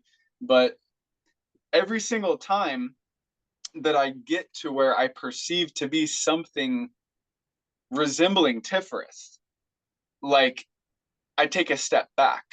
Okay. Because to me, to even assume that I'm there, like I fell or I slipped. Yeah, I understand what you're saying. And Okay. you're in a good place because that the Tafareth stuff is pretty serious. Hmm. And the reason why we have the sort of elemental grade structure within the Golden Dawn is you're getting a firm basis in the Yeah. elemental world before you're sort of rising up into Tafareth. Because what's going to happen when you hit a pot, and I think the lightning struck tower is a perfect symbol of this.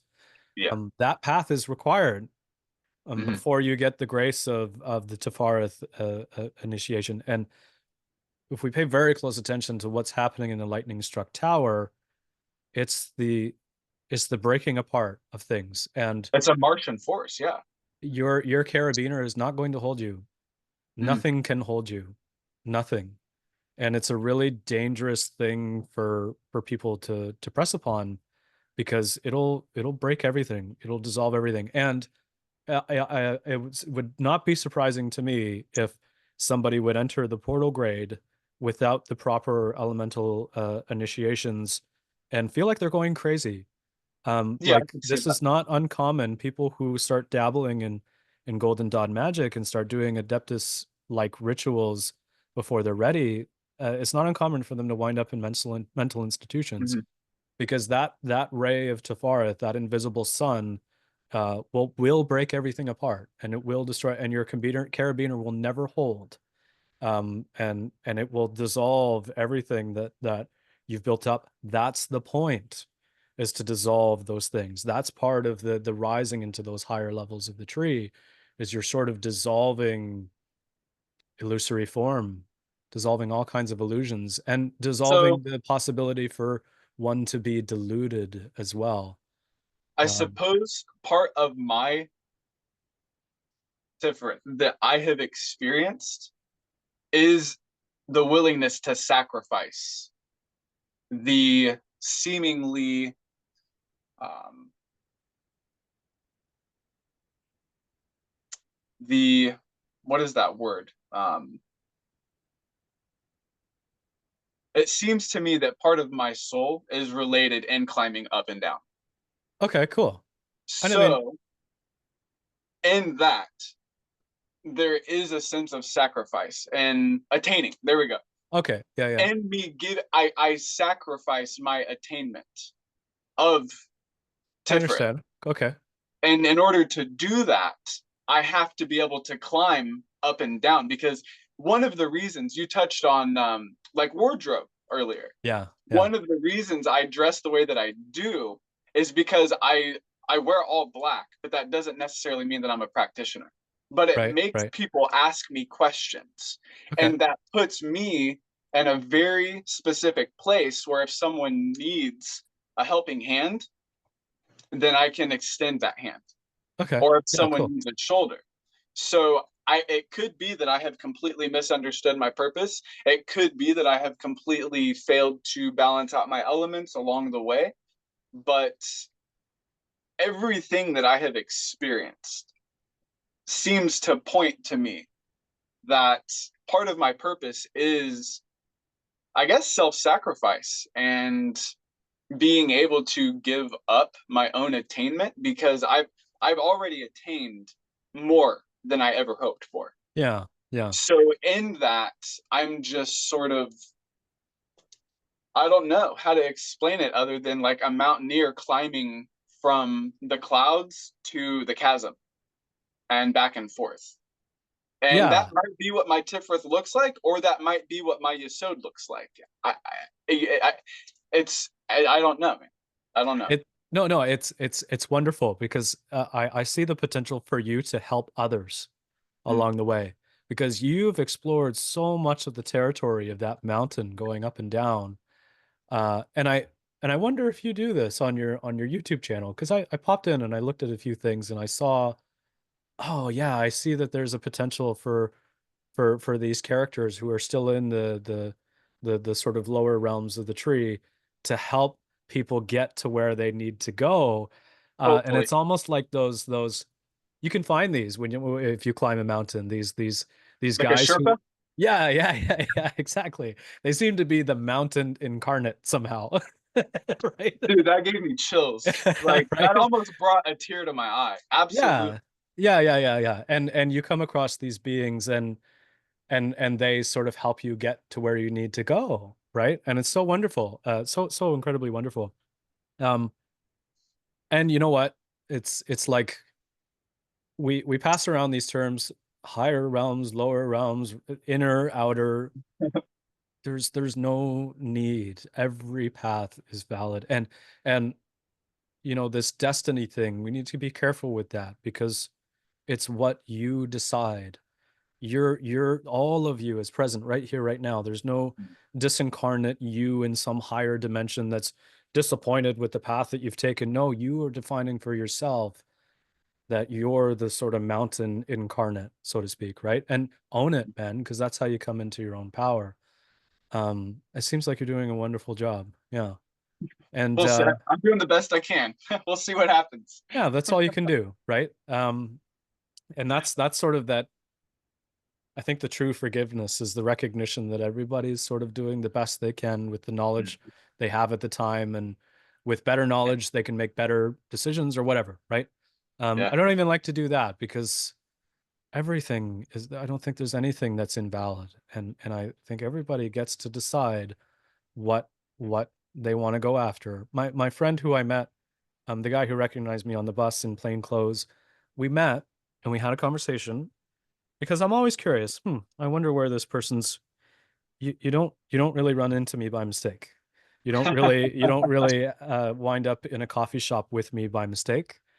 Um, so I was wondering, I wonder what this is for. I wonder what he's going to get out of this conversation. And it seemed to be, I needed to help him come into the awareness that my specific path was not something that he preferred, Uh, that the sort of full Gestalt Kundalini, blah blah blah. I don't know, I don't know what the heck happened to me, right? But he needed to see in that interaction that that was not the path that he wanted to take. And one of the things that I told him, he brought up the conversation of Kundalini and chakras, and I said, "Be careful, that's serious business." mhm, And the lower chakras, I think most people can fool around with and safely. But some of the mhm, higher chakras, you start to break down your sense of individuality. mhm. And unless you're specifically going after that and trying to begin identifying with a more universal consciousness, what I said was for Nico, Nico got to a certain point and he dissolved his Nico hood Mhm. completely. And that's what happens in those higher levels of the tree, those higher chakras. So I think we can play around with the lower chakras to a certain extent, but eventually, in the case of Corbin, you may lose your Corbin hood and have Uh-huh. to identify with some sort of universal consciousness. And if you're not ready to do that, the Kundalini path is dangerous. Stay away. Stay the Yeah. heck away. Go do something else. go be a counselor, help youth, which was the case for my friend that I met. I think he needed to follow a more saintly path. He identified heavily with the saints of the Christian mythology and wanted to sort of embody his That, higher yeah. self. Almost, it's so funny because in the path that I took, like the full Gestalt Kundalini stuff, you sort of dissolve the boundary between you and your higher self so that there's no longer a distinction between the two. And we talked about that earlier. The known, the knower, the knowing, and the known sort of become the same thing. That's what the Kundalini stuff can do, and that's what those higher chakras, and the chakra is just the tree of life from another perspective, right? So Sure. that's what those higher realms can do. But you don't have to do that. You can still be a living embodiment of your higher self and still maintain your Corbinhood, Mhm. and still be an individual. Whereas there is a particular place right at Tefareth where you lose your Corbinhood and you're forced to identify with something much more universal and much more greater Sure. than Sure. yourself. You lose your identity altogether. And it's still the same work, but in one case, you get to keep your identity. You get to keep your ego, your sense of self, and in the other, you're forced to let it go. And that's that But do carabiner. you, sorry to interrupt. Sure. When you say you're forced to let it go, do you mean temporarily or do you mean permanently? No, permanently. Like you can't. Interesting. You can form it. You'll always have a persona. You'll always have some sort of, because you're interacting with something in this Zoom call. But but what there's no again, I'll come back to Holocheck because he talks about his teachers. When he would interact with his teachers, it was like he was interacting with the cosmos itself. There was no identity. There was no I at the core I of can't their help but being. feel like that's a gate that can be opened and closed, especially by a true adept or a master. I think that that might be something like a switch that can be flipped, but I could be totally wrong about that. That's the persona. That's Okay, the well then that persona okay, is, I would agree and with, yeah. and it's the difference between ego and persona. The ego has sort of Sure. maintained its Right. separateness Right. from the rest of the cosmos, where the adept, in that sense, there is no separation Right. between. Right. Right. There Right. is a full identification. Identification is the wrong word, but there's no there's nothing there anymore. But there is Yeah. still something on the physical plane that you're interacting with. Right. I still have a wife, Sure. and we Sure. still have fun together, and Yeah. she's attracted to me. There's something about me that she's attracted to, and Yeah. vice versa. There's something in her that I'm attracted to. So there's still a persona here, and it Yes. That, functions okay. like an ego, but they're It's at at the the service of core. something. Yeah. Yeah, I at the understand. core, there's nothing there. It's just empty Yeah. space, right? I definitely see where you're coming from. There's a Oh, I won't use this analogy because I don't have it. One of the things on my Amazon list is this little spiky ball thing that I remember expands. those. Yeah. Yeah. When we were kids. Yeah. It's like, Yes. And that's such a perfect symbol for this, because when it's collapsed on itself like that, uh, it sort of implies a center. Mhm. But as the expansion occurs, you realize that there is no center, that the center is just empty space. And if Mhm. there is a self, and in this case, the persona would be the outer edges of that framework, there's Yeah. nothing in the center. Yeah. There's just that whatever's hitting up against, in this case, physical reality. Uh, that's the persona. That's the person or the being. Gosh, I'm losing my words on this because it's really difficult to describe. What are words anyway? Yeah, exactly. And I wonder. I've always wondered that that little toy has little nexus points and connecting parts, and I wondered if the nexus points were like Sephiroth, and the Huh. paths were the sort of connecting. Sure. And you can get really far with that stuff, but That's a decent metaphor. I like that.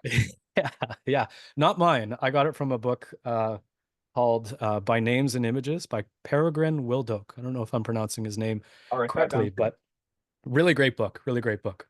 Uh, I don't know. I'll throw it out to your viewers if any of you are I'll interested in check it what out too. if you're any of you are interested in what I'm reading, I'm on Goodreads.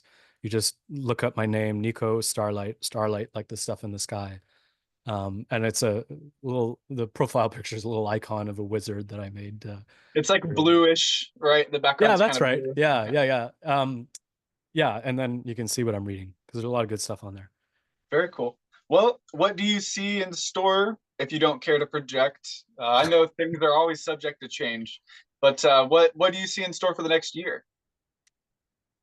Oh gosh, I have no idea. I have no idea. My wife and I are having a blast just being married.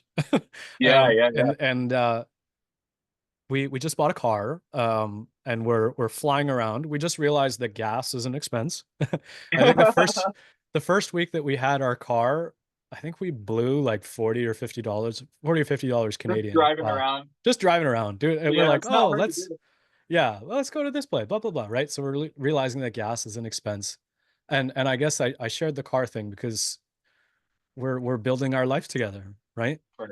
And it seems that she's the form and I'm the force. So she'll sort of present ideas of where our life could go, and Nico just sort of maybe is just the openness that allows those things to manifest. I don't want to get too heady with that stuff, but Sure. we're just having fun. We're having a Yeah. lot of fun. And Just make sure you take turns every once in a while. yeah, of course. Yeah, I mean, obviously, it's like Sure. I do step in from time to time and be like, Sure. hey, we got to be at this place at this time, and so on and so forth, right? But yeah, we're just having fun, and we want to build a life together. And then as far as magic is concerned, I mean, is there any difference? Where does the inner and the outer worlds? I don't think there's a boundary, right? Right. This is my magical practice. It's no longer confined to a temple space. It's everywhere, Right. absolutely everywhere, right? And my building a little life, a little paradise with my wife is this particular phase of the work, let's Mhm. say, right? And then I don't know what comes after that. Time will Maybe. tell, right? The only thing that I can guarantee is change, more Mm, change, and more of that blooming that we talked about earlier. yes.